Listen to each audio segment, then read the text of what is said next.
अस्सलाम नाज़रीन सिंध टीवी जे ख़ुसूसी सकाफ़ती हवाले सां असां हिकिड़ो पूरो हफ़्तो जेको आहे सो मल्हाए रहिया आहियूं ऐं अॼु असां हिकिड़ो ख़ासि प्रोग्राम उन हवाले सां कयो आहे। मुंहिंजो नालो शीरी एजाज़ आहे ऐं मूंसां गॾु जेके असांजा एंकर पर्सन आहिनि रज़ाक मसण ऐं जेके पंहिंजा महिमान आहिनि उन्हनि खे भली कार चवां थी ऐं उन्हनि जो मुकमल तारीफ़ बि कराईंदसि, पर उनखां पहिरीं थोरो ॿुधाईंदी हलां त कल्चरल जे हवाले सां या सकाफ़ती ॾियारे जे हवाले सां असां ही प्रोग्राम करे रहिया आहियूं ऐं हिन प्रोग्राम सकाफ़त सिर्फ़ु लिबास न आहे जेको असां अजरक या टोपी पायूं था, इहो उनजो हिकिड़ो हिसो आहे। पर सकाफ़त जा मुख़्तलिफ़ कल्चर जा ईअं चइजनि त कुझु शयूं हूंदियूं आहिनि जंहिंमें आर्ट बि आहे, फ़न आहे, अदब आहे, जंहिंमें रवैया आहिनि, फूड आहे, खाधो आहे, माण्हुनि जो तहज़ीब आहे, तमदन आहे ऐं इहे सभु शयूं जेके आहिनि से असांजे चइजे त कल्चर जो हिसो आहिनि। ऐं भली कार चवां थी असां सां गॾु वुमेन एक्शन फोरम जी जेका आहे सा मेंबर ऐं वुमेन एक्टिविस्ट कुरत मिर्ज़ा गॾु आहे, उन सां गॾु ई सीनियर पॉलिटिशियन सफदर अब्बासी सां गॾु आहिनि। वेलकम चवां थी ऐं रज़ाक जी थैंक यू सो मच शीरी। मां आहियां रज़ाक मसण। अवांजे पंहिंजे प्रोग्राम हिकिड़ी असांजी जेका ख़ुसूसी सिंध टीवी जी जेका स्पेशल ट्रांसमिशन आहे जंहिंमें तव्हांखे असांजा जेके कल्चर जा सभई रंग नज़र ईंदा, पर पाण कल्चर जे सभिनी रंगनि सां गॾोगॾु सिंध जे तारीख़ी रंगनि ते बि ॻाल्हि कंदासीं त सिंध जेका आहे उहा तारीख़ी लिहाज़ खां केतिरी जेका हिकिड़ी वॾी आहे ऐं केतिरी रिच आहे। सिंध जी जेका असुलु तारीख़, तमदन, सिंध जी रहणी कहणी, सिंध जो माण्हू। सिंध टीवी ख़ुसूसी तौर ते अॼु जेको हिन दफ़े असांजो जेको स्लोगन आहे उहो पाण सिर्फ़ु इन शइ सां ॻंढियो आहे त डेल्टा जी बहाली ऐं ख़ुसूसी तौर ते पाणीअ जी जेका मुनसिफ़ाणी जेका विर्छ आहे उन जे हवाले सां बि अॼु सॼी सिंध खे असां जेको आहे सो उन टॉपिक ते गॾु कयो आहे ऐं उन्हनि महिमाननि खे बि असां गॾु कयूं था, उन्हनि सफ़ीरनि खे बि असां गॾु कयूं था जेके सिंध जे सॼे कल्चर खे प्रेज़ेंट बि कनि था। जीअं शीरी तमामु असां वटि जेके ख़ूबसूरत महिमान हुया उन्हनि जो बि तारीफ़ करायो ऐं हिकिड़ा ॿिया उहे असांजा जेके आर्टिस्ट जेके पूरी दुनिया जे अंदरि या पूरे मुल्कनि जे अंदरि जिथे बि वञनि था उहे इन अमन जा पैगंबर थी वञनि था, सिंध जा सफ़ीर थी वञनि था, सिंध जो मैसेज जेको आहे प्रॉपर तरीक़े सां पूरी दुनिया में खणी वञनि था। उनमें सभ खां हिकिड़ो ख़ूबसूरत नालो जेको असांजो हिकिड़ो कॉमेडी जी दुनिया में तमामु वॾो नालो आहे ऐं हू पाण बि तमामु ख़ूबसूरत आर्टिस्ट आहे, पाण बि हिकिड़ो खिलंदड़ जुलंदड़ हिकिड़ो चहिरो आहे। असां सां गॾु जेको आहे मौजूदु अब्दुल मनान अब्बासी उर्फ़ मामा लाल उहो असां सां गॾु आहे त तव्हांखे वेलकम कंदासीं। ऐं गॾोगॾु इन्हीअ सां गॾु हिकिड़े जेकॾहिं ॿी कंहिं शख़्स जी ॻाल्हि कजे, कंहिं ॿिए कंहिं शख़्स जी ॻाल्हि कजे, उहो पहिरीं त यकीनन मुंहिंजे लाइ हिकिड़ो वॾो क़ाबिल एतिराम ऐं मुंहिंजे लाइ हिकिड़ी वॾी शख़्सियत आहे, मुंहिंजे लाइ फ़ख़्रु आहे त मां हुननि जो ॼिनसूं पियो कयां ऐं ख़ुसूसी तौर ते हुननि पूरी दुनिया में पंहिंजी संगीत में जेको आहे हिकिड़ो तमामु वॾो नालो कमायो, न बल्कि नालो कमायो, पर सिंध जे हवाले सां हुननि सिंध खे उते वञी प्रेज़ेंट कयो ऐं सिंध जो जेको मौसीक़ी जो रंग आहे उहो इंतिहाई वेझड़े तरीक़े सां प्रेज़ेंट कयो। ऐं उन्हनि खां बि पुछंदासीं त उन जॾहिं पूरी दुनिया जे अंदरि सिंध जा जेके मौसीक़ी जे ज़रिए जेके रंग आहिनि उहे जॾहिं विखेरिया त उते सिंध जे या ॿियनि माण्हुनि जो जेको आहे सो असुलु इम्पैक्ट कहिड़ो हुयो, उहो छा रिएक्ट हुयो। असां सां गॾु मौजूदु आहिनि तमामु सीनियर आर्टिस्ट, तमामु सीनियर सिंगर अरशद महमूद साहब असां गॾु आहिनि। सर वेलकम कंदासीं। सभिनी महिमाननि खे भली कार ऐं कल्चरल डे जे हवाले सां थोरी चिटचेट बि थींदी, ॻाल्हियूं बि कंदासीं, गाना बि ॿुधंदासीं ऐं कोशिशि कंदासीं त मामा जीअं त हिते आहे मौजूदु त उन में असांजी ख़ुशियुनि खे वधीक जेको आहे सो पंहिंजा जेके आहिनि ख़ासि जोक्स ॿुधाए उनखे बि थोरो इहो असांजो हिकिड़ो सिंध जो जेको आहे सो रंग आहे। स्टार्ट ईअं कयूं था त कुरत तव्हां हिकु ईअं चइजे त एक्टिविस्ट बि आहियो ऐं उर्दू स्पीकर सिंधी आहियो, पाण खे सिंधी सॾायो था जेका असांजे लाइ फ़ख़्र जी ॻाल्हि आहे, सिंधी पूरी सम्झो बि था। ठीकु आहे, तव्हां खां पुछणु चाहींदसि त असांजे सिंधी कल्चर में संबारा हिकिड़ो ईअं चइजे त मोहन जे दड़े जी असां मिसाल ॾींदा आहियूं हमेशह ऐं संबारा जेका आहे सा डांसिंग जेका घर लाइ उहा आहे, उनजी हिकिड़ी हिस्ट्री आहे। पर ईअं छो आहे त असां वटि डांस खे ऐं स्पेशली औरतुनि जे डांस खे बुरो सम्झो वेंदो आहे? महिरबानी शीरी, थोड़ी घड़ी ॻाल्हाईंदी भी आया सिंधी। जहाँ तक बात है आइडेंटिफाई कराने की अपने आप को, मेरे ख्याल में अगर मैं सिंधी नहीं हूँ तो फिर मेरे पास दूसरी कोई आइडेंटिफिकेशन है नहीं। मेरे वालिदैन, मेरे बच्चे इस धरती से जुड़े हुए हैं, तो मुझे समझ में नहीं आता कि जो लोग अपने आप को रेफ्यूजी कहलाना पसंद करते हैं उनकी आइडेंटिफिकेशन क्या है, वो किस तरह अपने आप अपनी धरती के साथ किस तरह कनेक्शन रख सकते हैं। तो बिल्कुल मैं अपने आप को कहती हूँ कि मैं उर्दू बोलने वाली एक सिंधी हूँ, और सिंधी बोलना और सिंधी समझना जो है वो मेरे ख्याल में सिंध में रहने वाले हर बाशिंदे का फ़र्ज़ है कि वो इस ख़ित्ते की बोली को भी अपनाएं, इस ख़ित्ते के कल्चर को भी अपनाएं। और जहाँ तक आपने बात की कि सिंध का कल्चर और मोहनजोदाड़ो की तारीख़ और संबारा के हवाले से, तो मेरे ख़्याल में सिंध हमेशा सूफ़ियों की सरज़मीन रही है। अगर आप प्रेसिडेंट 5000 साल पुरानी तारीख भी उठा के देखें तो वहाँ पर आपको नज़र आएगा कि औरत की आज़ादी आपको नज़र आएगी। वहाँ पे जो ऑर्नामेंट्स मिले हैं ख़वातीन के सजने संवरने के, तो उसका मतलब है कि औरत को इख्तियार था, इतना हक़ था कि यानी कहने का मकसद है कि कोई रिलीजियस बैरियर्स नहीं थे जो उस तारीख से मिलता है। जो अब सूरत हाल बनती जा रही है वो मेरे ख़्याल में सिंध में जो रिलीजियस फंडामेंटलिस्ट की आमद हुई है उसने सिंध की तहज़ीब और सिंध की सकाफ़त को एक नुकसान ज़रूर पहुंचाया है।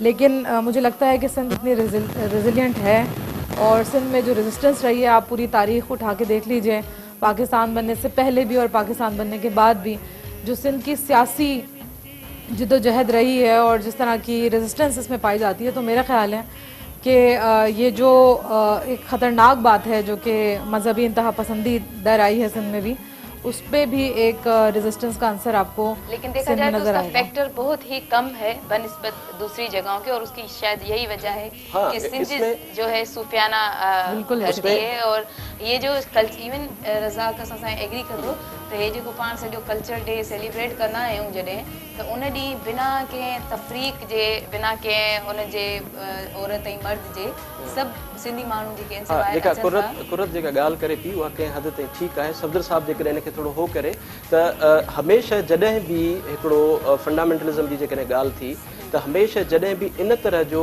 सिंध जे मथां अटैक थींदो आहे त असां अमूमन इहो ॾिठो आहे त असांजे मथां जेका धारियनि जी जेका यलगार थिए थी उहा उन जी शक्ल में जेके टेररिस्ट हुजनि, ॿियूं क़ौमूं। सो अॼु इहो इहा तफ़रीक़ असां ज़रूरु करे सघूं था पिया, चाहे करे हुनखे जीअं आइडेंटिटी आहे ॾियण त उर्दू बोलने वाले सिंधी और असां सिंधी बोलने वाले सिंधी। तो मां सम्झंदो इहो कल्चरल जेका हिकिड़ी सेंस जेका सिंध में आहे, ऐं मां सम्झां थो सिंध जेको आहे तमामु पॉलिटिकली तमामु बाशऊर ख़ितो रहियो आहे। इहो को अॼु जी ॻाल्हि न आहे, यानी इहो तव्हां पोइ किथे बि हलिया वञो, इहो प्री पार्टीशन डेज़ में हलिया वञो त सिंध जी जेका आइडेंटिटी हुई, हितां जी जेका लीडरशिप हुई, सिंधी हिकिड़ी वॾी लीडरशिप पैदा कई आहे पंहिंजो मुख़्तलिफ़ अदवार जे अंदरि। तव्हां इन सॼे अमल में मां सम्झां थो हीअ जेको असांजी हिकिड़ी कल्चरल शनाख़्त आहे जेका तव्हां वज़ाहत सां पेश कयो था पिया, या चैनल्स बि कनि था पिया, पर सिंध न्यूज़ जो हिकिड़ी वॾी कंट्रीब्यूशन रही आहे। काफ़ी अर्से खां मां तव्हांजा इहे प्रोग्राम्स ॾिसंदो रहियो आहियां। सो मां इहो सम्झां थो, इहो महसूसु कयां थो त हीअ जेका असांजी आइडेंटिफिकेशन आहे, असां हिनखे इन ते ज़ोर ॾियणो खपे। पर वरी हिकिड़ी आइडेंटिफिकेशन रखंदे असां हिन फेडरेशन जो बि हिसो आहियूं, या त असां सुभाणे इहो तइ कयो त न बाबा असांखे हिकिड़ी आज़ादी वठणी आहे, पर उन जा पंहिंजूं वरी कबाहतूं आहिनि। हिकिड़ी एवोल्यूशन जेका थी आहे उन में असांखे पंहिंजे हक़नि लाइ विढ़णु खपे, बाक़ाइदे जेको आहे उन ते ज़ोर ॾियणु खपे।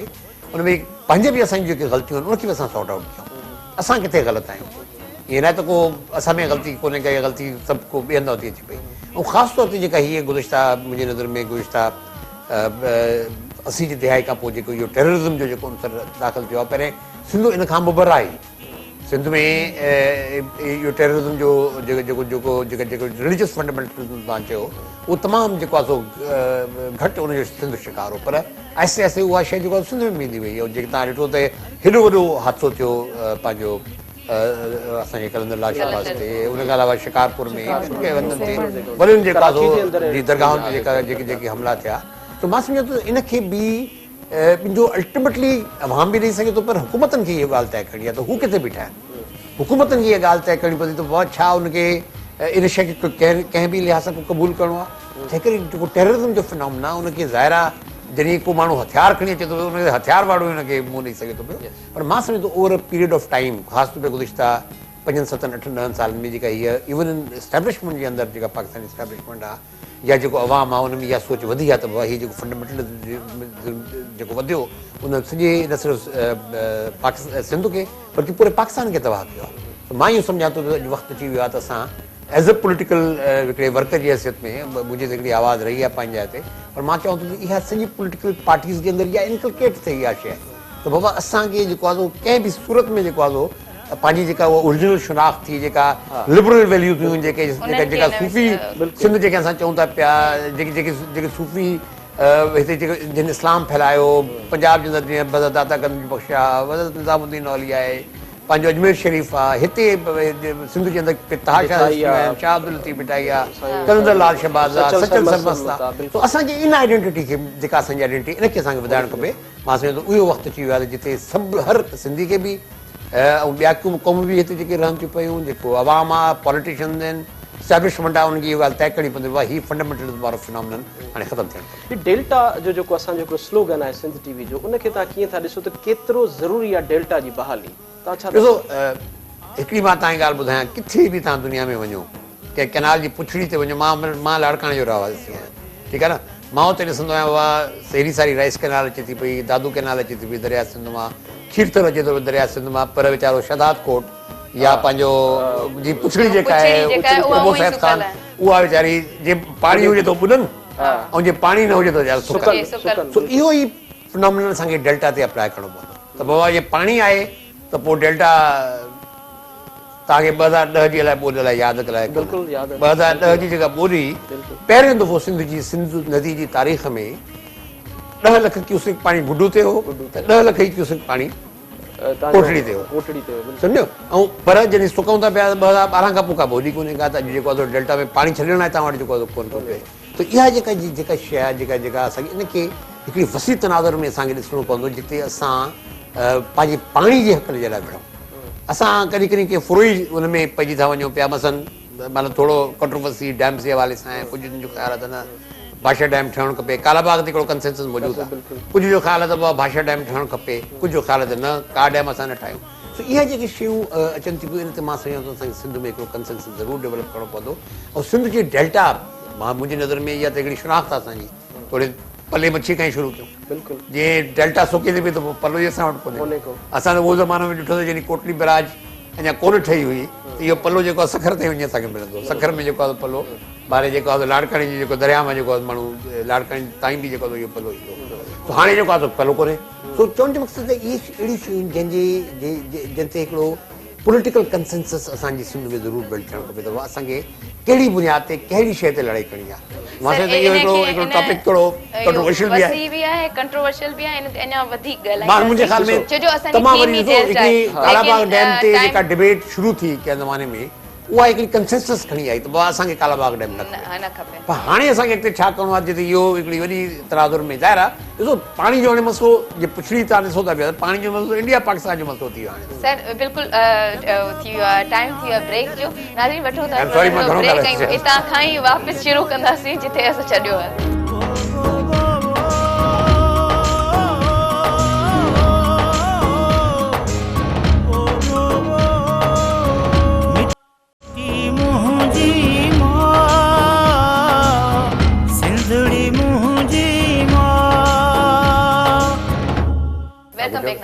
नाज़रीन जिथां जेको सिलसिलो असां ख़तमु कयो, सफदर साहब ॻाल्हायो पिए पाणी ऐं डेल्टा जे हवाले सां। जी सफदर साहब, तव्हांजी ॻाल्हि अध में हुई। मां तक़रीबन ख़तमु करे चुको हुउसि, मां इहा ई ॻाल्हि खे वरी रेपुटेशन थी वेंदी, त मां चवण जो मुंहिंजो मक़सदु आहे त हिकिड़ी जेके तारीख़ तनाज़ुर में असां ॾिसूं त हिकिड़ो वॾो चैलेंज आहे असांजे लाइ, ख़ासि तौर ते इहो जो टेररिज़म जे हवाले सां। पर इनखे मुंहुं ॾियण जे लाइ जीअं मां तव्हांखे चयूं त हिकिड़ो पॉलिटिकल वर्कर, पॉलिटिकल लीडरशिप ऐं ॿियो सियासी पार्टियूं, मां सां थोरी वरी ॿी कंट्रोवर्शियल ॻाल्हि थी, सियासी पार्टियूं जेके आहिनि उहे अॼुकल्ह लीडरलेस थी वियूं आहिनि। अॼुकल्ह सियासी जमातुनि में जेको आहे उहो न वर्कर जी का इज़त रही आहे, न जेको आहे को अहिड़ो सियासी लीडरशिप आहे जंहिंखे असां चऊं त भाउ सभु माण्हू हिनखे मञनि।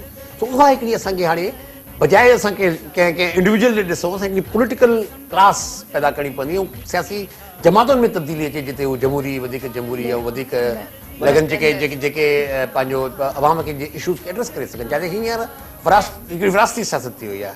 असां जे इन मां निकिरंदासीं त मां सम्झां थो सिंध जे लाइ। मैं सिर्फ एक बात करना चाहूँगी सफदर साहब की बात पे कि मैं इतनी होपलेस नहीं हूँ, क्योंकि अवाम गैर सियासी इतने नहीं हुए, चाहे लीडरान हो गए हों गैर सियासी, अवाम नहीं हुए। और ये सिंध है जहाँ पे 7 शरीफ पे धमाका होता है और उसके बाद नगारा भी बजता है। यस ऑफ कोर्स। सो मैं इतनी होपलेस नहीं हूँ। मैं बिल्कुल होपलेस नहीं हूँ। So, हालांकि हम सब शायद optimist मेरी एज हैं। में लोग ज्यादा होपलेस हो जाते हैं, होप कम हो जाता है, लेकिन मैंने अपनी हम होप सब नहीं छोड़ा। optimist हैं। मेरी जो कंसिस्टेंट एक स्ट्रगल रही है गुज़िश्ता 30-35 साल की, और खासतौर पे मोहतरमा बेनज़ीर भुट्टो साहब की शहादत के बाद एक एसोसिएशन जो उनके साथ रही है, सही। उसके बाद जो मेरी जो होप है बिल्कुल खत्म नहीं, और मैं आज भी अपने नौजवान एलिमेंट है उसके अंदर उतना ही होप रखता हूँ जितना मैं पहले सही।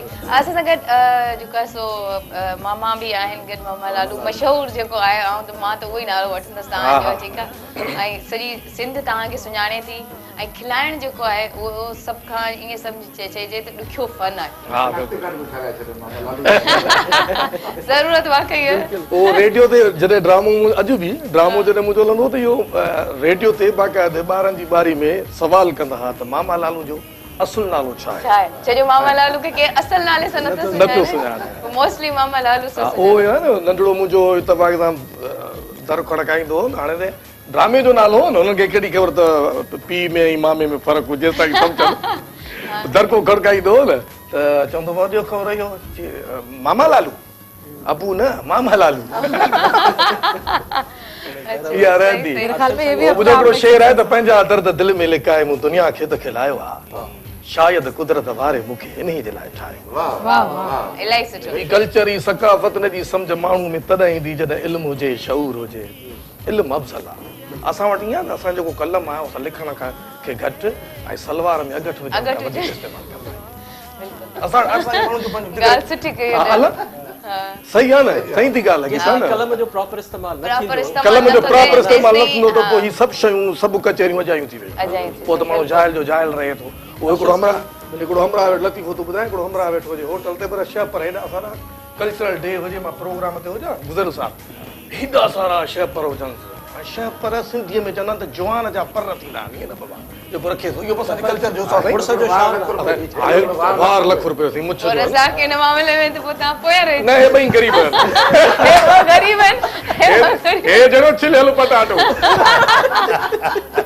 सो हेॾा सारा शेफ पर हमरा वेठो हुजे होटल ते, चांहि पियो, मां वियो मां, मुंहिंजो ॾे त ख़बर भला दादूअ में कर्फ्यू लॻो विया, हजाम गुज़ारे विया, सेलूनूं बंदि थी वियूं, हेॾो सारो कल्चर डे लॻो पियो, हे शेफ पर हेठि पिया था लड़कनी, मसइलो तो साथी तूं जाए छा मूं चाहे मुझ थी वे, मां चुप करे वेही रहे, मां चांहि घुराई, चांहि घुरे प्लेट में पियो लाहे पे बुधा उते प्रोग्राम करण जे लाइ मां 2 साल पहिरीं उते प्रोग्राम कयो अजरक टोपी जो ई ह्यूस्टन में, त उते तव्हां यकीन कंदव 1000 खां मथे माण्हू हुया उन प्रोग्राम में। त पहिरियों असां ॻोल्हींदासीं त असां सिंधी किथे आहिनि, ऐं शिकागो में मां तव्हांखे हिकिड़ी ॻाल्हि ॿुधायां, पुराणी ॻाल्हि आहे, ऐं मां टोपी ऐं अजरक पाए इन करे पाए मां उते घुमियुमि त मां चयो हिते को सिंधी मूंखे मिले, नज़र कोन अचे, ॻाल्हाईंदो 89 जी ॻाल्हि थो ॿुधायां, को सिंधी नज़र कोन थो अचे, मां चयो सिंधी ॻाल्हाए महीनो थी वियो आहे की असां सिंधी खां ॻाल्हाई आहे, त मां उन जी शागिर्द टोपी अजरक पाए, मां चयो थी सघे थो त को सिंधी मिले, भले को इंडिया जो सिंधी मिले त सिंधी त ॻाल्हायो, त हिकिड़ो माण्हू मिलियो मूंखे, अच्छा अस्सलाम वालेकुम, तव्हां सिंधी आहियो? मां चयो जी भाउ मां सिंधी आहियां। पोइ हुन पंहिंजो तारुफ़ करायो, हू हैदराबाद जो, त मां मूंखे चयईं त यार मूंखे ॾाढी ख़ुशी थी आहे त तव्हां पंहिंजी सुञाण जेकी आहे अजरक टोपी हिते अची तव्हां जंहिं महिल पाती आहे त मूंखे ख़बर पियो आहे त यार हिते मां सिंधियुनि खे त ॾिसां त मुंहिंजो शिकागो में मुंहिंजो सिंध थी वियो आहे। असां मां जॾहिं नंढो हूंदुमि त जे भाई साहिबु ॻाल्हि कई त सुञाण हर माण्हू पंहिंजी ठाहे छॾी, हुन वक़्तु सुञाण हिकिड़ी सुञाण हूंदी पाकिस्तानी, ऐं तव्हां यकीन कयो मां नंढो हूंदुमि उते गोरा बि रहंदा, लोकेशन लोड़ी में मां जायो आहियां रेलवे कॉलोनी में, उते सिंधी बि हुआ, सरेकी बि, पंजाबी, पठान, हर को खींड खट थी उते गॾु रहंदो, ऐं जीअं ई चेंज थियो आहे त पोइ मजबूरी जेको आहे ही कल्चर डे जो जेको शुरूआत आहे, मां सम्झां थो त हिन कल्चर डे जे करे जेको आहे असांजे जेका सिंधी ॿार आहिनि उन्हनि खे अवेयरनेस घणी मिली आहे, ऐं सॼे सिंध खां अलावा बि दुनिया में जेतिरो यूथ आहे असांजो सिंध जो, उनखे ख़बर पई आहे त असांजी अजरक टोपी जी ऐं उनजी वैल्यू छा आहे।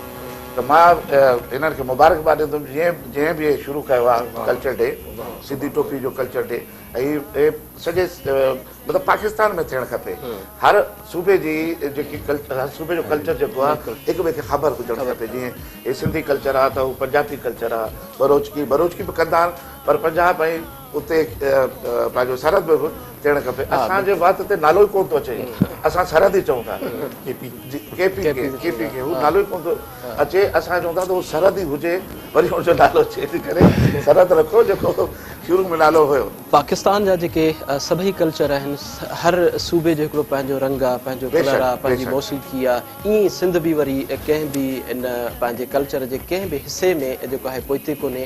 ऐं सिंध खे इहो सभ खां वॾो एज़ाज़ हासिलु आहे त असांजो सिंध जो जेको कल्चर आहे उहो तमामु हिकिड़ो पुराणो कल्चर आहे, असांजी तहज़ीब हुजे, कल्चर हुजे। हाणे हिकिड़ो वक़्तु हुयो त हुते 400-500 माण्हू प्रोग्राम में ईंदा, हाणे तक़रीबन 1000 आहिनि ऐं 500-600 कमरा जेका आहिनि हिकिड़े होटल जा बुक नथा थियनि, साईं मुश्किल थी वञे। वरी तव्हांखे अमेरिका जो ह्यूस्टन शहर ॼण आहे सिंधियुनि जो बिल्कुलु मोस्टली सॼा सिंधी जेके उते तव्हांखे सिंध हाउस खोलियो पियो आहे। मां उते सिंध हाउस में रही आयो आहियां। सिंध हाउस में सिंध हाउस सिंधी खाधा बिल्कुलु शाम जो अच्छा वरी मज़े जी ॻाल्हि इहा अथव असांजी जेका आदत आहे शाम जो वरी सभु उते ई गॾु था थियनि। मां पहिरीं ई चइजे त असल में ओवरऑल ही हिकिड़ी सिंध रस्ता ऐं रोड म्यूनिसिपैलिटी जेको आहे सुबुह जे टाइम ते मां ॾिसंदो त उहो सफ़ाई बि थींदी आहे, उहा वॉश बि थींदा हुया। 2 रोड हुया, 3 रोड हुया, 4 रोड हुया, जेके बि रोड हुया उनजी हिकिड़ी यानी पंहिंजी हिकिड़ी क्लीननेस जो एलिमेंट हुया। तव्हां वेंदव त अहिड़ी तरह को शहर तव्हां सिंध जो को शहर सलामत कोन्हे को। तव्हां शुरू कयो कराची खां शुरू कयो, यानी कराची में कहिड़ी इनतात आहे। तव्हां हैदराबाद हलिया वञो, सखर हलिया वञो, शिकारपुर वञो, कंबर वञो, बारे वञो, जैकबाद जंहिं शहर में वञो, अॼु वॾे में वॾो मां सम्झो जेका सिंध में हिन महिल ख़राबु सूरत हाल असांजे शहरनि जी आहे। को शहर जेको आहे सलामत न बचियो आहे। सभु कची आबादियुनि में तब्दील थी चुका आहिनि। किथे जेको आहे रोड आहे, न रस्तो आहे, न सूरज आहे, न सही तालीमी निज़ाम आहे, न सही हेल्थ आहे। इहे चैलेंजिस जेके आहिनि जेके मुंहिंजी नज़र में वरी इहो चवंदुसि त ज़ाहिर आहे एज़ अ पोलिटिकल वर्कर मुंहिंजी बि ओतिरी ज़िमेदारी आहे। पर जेसि ताईं असां पूरी जेन्युइन लीडरशिप वरी न अॻिते पैदा कंदासीं, न आणींदासीं त मुंहिंजी नज़र में ॻाल्हियूं वॾियूं शुरू हलंदियूं। छा ख़्यालु आहे सर दोस्तनि जो जेकॾहिं उस्ताद बादल राही बि वेठो आहे ऐं उस्ताद बादल राही जो हिकिड़ो सॉन्ग ॾाढो मशहूरु थियो असांजो हींअर सिंध टीवी ते हले पियो, मिटी मुंहिंजी मां। वेलकम बैक नाज़रीन। ब्रेक ते वञण खां पहिरीं असां ॾाढो सुठो गानो मिटी मुंहिंजी मां ॿुधो। मिटी वाकई असां सभिनि जी माउ आहे। असां सां गॾु कुरत आहे ऐं कुरत खां इहो सवालु पुछणु चाहींदसि त कुरत असांजी हिस्ट्री में, पंहिंजी हिस्ट्री में दरावर दौड़ खां वठी अगरि ॾिठो वञे त औरतूं गॉडेस हुयूं, औरतुनि जी पूॼा थींदी हुई उन ज़माने में, ठीकु आहे। पोइ आहिस्ते आहिस्ते इवेंचुअली अहिड़ो छा थियो जो हाणे जेके असांखे सुठियुनि ॻाल्हियुनि सां गॾु जीअं असां चयो त असांखे इहे ॻाल्हियूं जेके पोयां वठी पियूं वञनि उन्हनि ते बि ॻाल्हाइणु घुरिजे त हाणे असां औरतुनि सां असांजो रवैयो ओड़ो छो न आहे। अॻे मतिलबु गॉडेस हूंदियूं हुयूं, पूॼा थींदी, हाणे उन्हनि खे असां कारी करे बि मारियूं था, हाणे उन्हनि खे तशदुद बि थिए थो, एसिड थ्रोइण बि थिए थी, मुख़्तलिफ़ जेके से इहे शयूं थियनि थियूं। तव्हां छा था सम्झो त इहो मतिलबु इनखे कीअं रोके सघिजे थो ऐं असांजी तहज़ीब सां हिन खे इलाही नुक़सानु रसियो आहे? बहुत अच्छा सवाल किया शीनी, लेकिन उससे पहले मैं जो अभी हमने ब्रेक से पहले जो नगमा सुना, इससे पहले भी बात हो रही थी कि पूरी दुनिया में सिंधी जो है वो बहुत ऑर्गेनाइज हैं। तो जब लोगों के तरानों में सिंध मुंहिंजी माँ, सिंध मुंहिंजी माँ, सिंधड़ी मुंहिंजी माँ होगा तो चाहे कहीं पे भी जाएं वो कनेक्शन हमेशा रहता है। और जो सिंधी हैं, मेरी जो नज़र जहाँ तक गई है, सना की भी बात हुई, लंदन में भी बहुत सारे लोग ऑर्गेनाइज हैं। मेरे ख्याल में मैटर नहीं करता कि किस खित्ते से हैं, मतलब किस जोग्राफिकली किस पार्ट से हैं, उनका कनेक्शन सिंधु दरिया से है और जो इंडस वैली से है वो रिस्पेक्टिव ऑफ फैक्ट कि वो कहाँ रहते हैं, क्या करते हैं, वो एक धरती से कनेक्शन बना ही रहता है। तो once a Sindhi always a Sindhi. So दूसरी बात, मुझे जो सवाल किया आपने वो बहुत इम्पॉर्टेंट है और मेरा ख्याल है कि ये अगर हम बात करें कि 5000 साल पुरानी तारीख थी, उसमें गॉडेस हुआ करती थी औरतें, जो हमें प्रेसिडेंट्स मिलते हैं। मेरे ख्याल में ये पूरा एक माइंड सेट है जो बहुत स्ट्रेटेजिकली सिंध में रहने वाले मुख्तलिफ एथनिक ग्रुप्स जितने भी हैं और ख़ुद सिंधी भी, उनको जो कुछ पढ़ाया जा रहा है, जो आप कोर्सेज उठा के देखें, जिस तरीके का सबक हम पढ़ रहे हैं, जिस तरीके के टॉपिक हम पढ़ रहे हैं, मुझे बताइए सिंध में तो कभी बात ही नहीं है हिंदू और मुसलमान की, तो कोई बात ही नहीं हुई। कभी रिलीजियस डिफरेंसेस पे तो कभी बात ही नहीं हुई है। मतलब कितनी जगह मैं आपको बताऊं कि 7 बेलों से लेके आप सेवन में देखें कि मेहंदी भी हिंदू के घर से निकल रही है। मतलब कितने प्रेसिडेंट मैं आपको बताऊं कि फिल्म में ऐसे हैं। तो इस तरह की कभी कोई तारीख रही नहीं।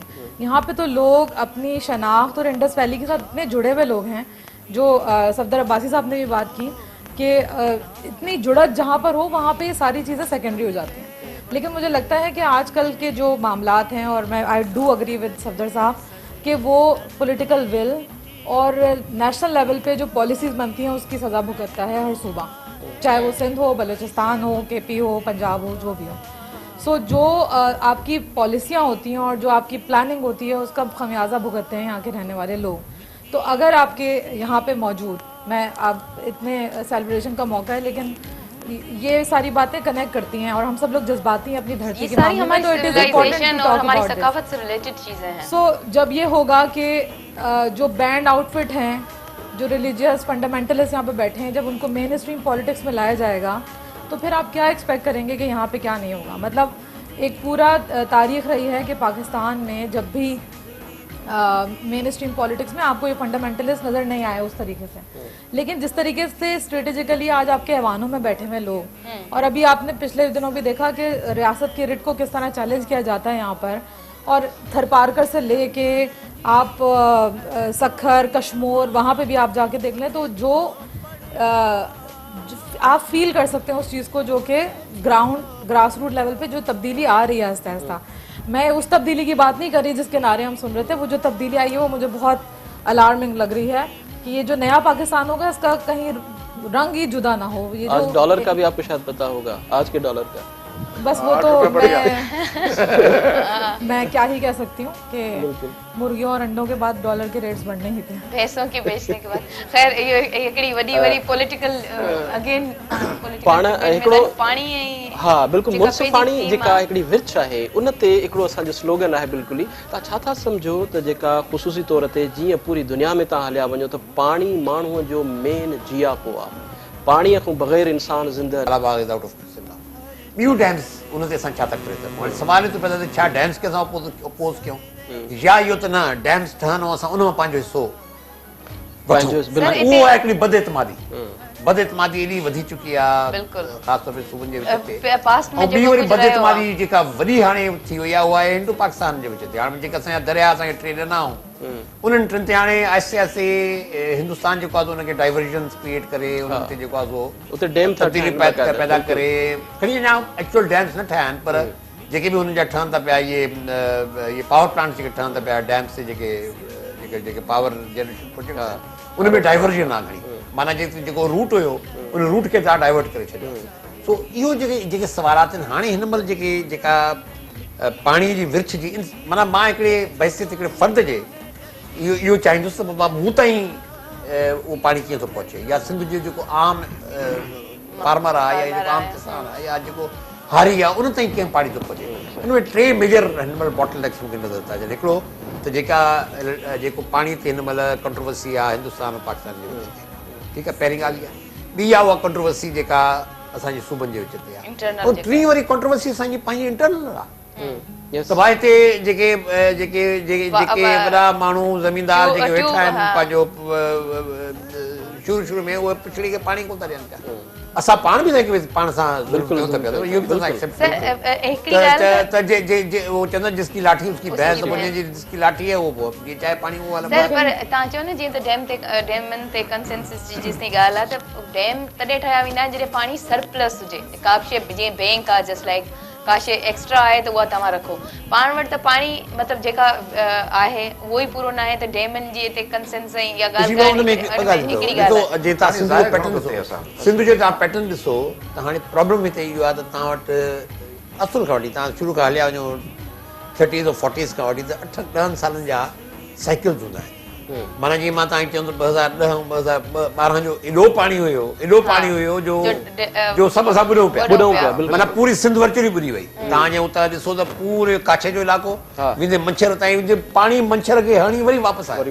तो इहे जेके साइकिल्स आहिनि उन एक मिनट बि बात करूंगा, उन्हनि साइकिल्स में जेको पाणी अचे थो उनखे असां कारे था कयूं पिया। इहो असांजो हिकिड़ो वॾे में वॾो सुवालु आहे जेको असांखे इन जो सवाल हल करणो पवंदो। बाक़ी मां त बिल्कुलु एग्री थो कयां त कॾहिं कॾहिं पाणी कोन्हे, हिन महिल त पाणी कोन्हे, हिन महिल तरबेला ई कोन थी भरिजे त पोइ बाक़ी पर इहे असां उन्हनि जी मेंटेनेंस न कंदा आहियूं। उन्हनि जी मतिलबु अगरि जे थिए उनजे बावजूदि जेतिरी उन्हनि जी कैपेसिटी आहे ओतिरो बि पाणी डैम्स रुगो मथे छो ठहनि, हिते ठाहिनि असां उहे त चऊं सिंध में छो न ठाहिनि, हिते छो न ठहनि, हिते ठाहिनि तो बिल्कुल डेमन सां को आहे न, डेमन सां न डेम पानी बेसिकली कंजर्व करणो आहे। ये पानी कीअं कंजर्व करणो आहे?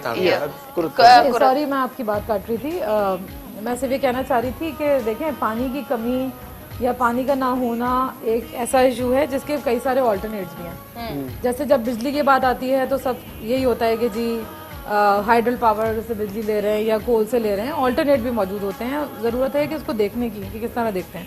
और जहाँ तक डैम बनना ना बनना, मेरे ख्याल में आप बिल्कुल सही कह रहे हैं कि डाउन स्ट्रीम के लोगों का हक है, उन लोगों को फैसला करने दें। लीडरशिप भी लोगों की नुमाइंदगी करती है, जो भी लीडरशिप है। तो मेरे ख्याल में जो आप पिछले दिनों से कितने अरसे से देख रहे हैं कि सिंध के हर ज़िले में डैम के खिलाफ एक लोग बाहर निकल कर आ रहे हैं, क्योंकि सबका कंसर्न है कि जब डैम बना, ये जो डैम ऑलरेडी बने हुए उसके बावजूद आपका खुश्क पड़े हुआ है सिंधु दरिया। आप कोटरी में जाके देखें, आपको वहाँ पे क्या कहते हैं दरिया का पेट आपको नजर आ रहा है उधर सारे। तो और जाहिर सी बात है उसकी वजह से एग्रीकल्चर लैंड तो रहा ही नहीं ना। आप एक ज़माना याद रखें कि केटी बंदर जो है वो कहाँ था, उसका एग्रीकल्चर लैंड डेल्टा की जब अपने शादाब पे था। और अब आप हाल जाके देखें कि कई सैकड़ों जो है वो ज़मीन समंदर खा गया आपकी मिट्टी। तो it is not the issue कि आपके पास पानी नहीं आ रहा, बल्कि आपकी पूरी बायोडाइवर्सिटी जो है वो स्टेक पे लगी हुई है। ये समंदर केटी बंदर से आगे आके कहाँ तक पहुँचेगा, मतलब आपकी पूरी ज़मीन खाता जा रहा है ये खारा पानी, क्योंकि डाउन स्ट्रीम में पानी नहीं आ रहा। तो सबसे पहला मुतालबा तो लोगों का ये है कि डाउन स्ट्रीम में पानी है, और जो भी फैसला होगा वो जाहिर सी बात है सिंध के रहने वालों का फैसला होगा। और जो भी पॉलिटिकल पार्टीज़ हैं उनको भी सुनना पड़ेगा कि जो एक आम आदमी है वो क्या कह रहा है, और उसको और ऑल्टरनेट्स क्या है, क्या सिर्फ डैम बनाना ही मुझे ये बात असांखे ये समझ का ना ये त मतलब असां न चाहींदे बि अॼु ताईं ईअं न थियो आहे। पहिरीं जेके डैम ठहिया आहिनि पर असांजा पैसा कोन कटिजा आहिनि। हींअर तव्हां ATM ते वञो त तव्हांजा पैसा कटिजी था वञनि। स्कूल जा बुक्स में मुंहिंजे ॿारनि जे में लिखिजी आयो त तव्हांजा जेके पैसा फंड में पिया वञनि। फोन कर मैसेज कर तव्हांजा हेतिरा पैसा विया हलिया डैम में। असां डैम में तव्हांजे टैक्स लगी तो अचे, टैक्स खां अलावा डैम तव्हांजो जेको न तव्हांजो जेको टीवी आहे न उनजो लाइसेंस बि तव्हांजो उन में पैसा कटिजी था वञनि। जेको डैम असांजो जंहिं तरीक़े जे ख़िलाफ़ आहियूं, त जेका हुनजी प्रॉपर जेको असांजो स्लोगन बि आहे त असांजी जेका मुनसिफ़ाणी विर्छ आहे उन जे हवाले सां जेको पाणी जी प्रॉपर तरीक़े सां जेका असांजी उहा विर्छ थिए त उहा जीअं त सफदर साईं चयो त भई हाणे असांजे पुछड़ी वारे माण्हू ताईं आम हारी ताईं पाणी पहुचे ई कोन थो, मैकेनिज्म ही ना है वो पानी जी।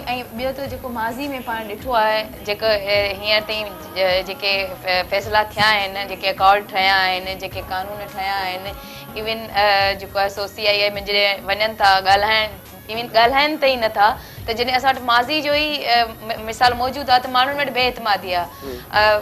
टाइम थियो आहे ब्रेक जो, ब्रेक खां पोइ वापसि अचूं था अरशद साहिब ते ऐं हिकिड़ो सॉन्ग ॿुधंदासीं। अरशद साहिब का नाज़रीन वठूं था हिकिड़ो ब्रेक।